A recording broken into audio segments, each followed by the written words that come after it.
So now I want to talk for a moment about the net present value. It's a very similar formula, but it will have payments that you have to actually make occur as negative numbers and amounts that you receive as positive numbers.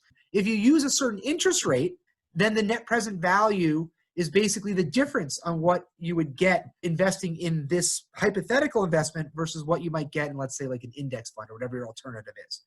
For example, suppose that you had to pay someone $165,000 today, and they basically promised to pay you $63,120 1 year from now, $70,800 2 years from now, and $91,080 3 years from now. And you assume that the interest rate is 12%. That's what you can earn on other investments.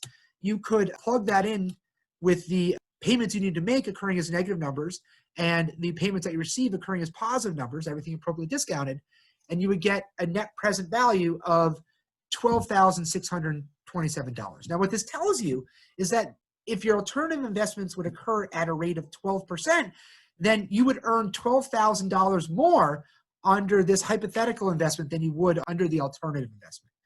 So if the net present value is positive, generally assume that this investment is better than your alternative investment at whatever assumed interest rate you had. And if it's negative, then it's worse. Okay, so you can use this to sort of judge how valuable different investments might be and how beneficial they are compared to some alternative investment.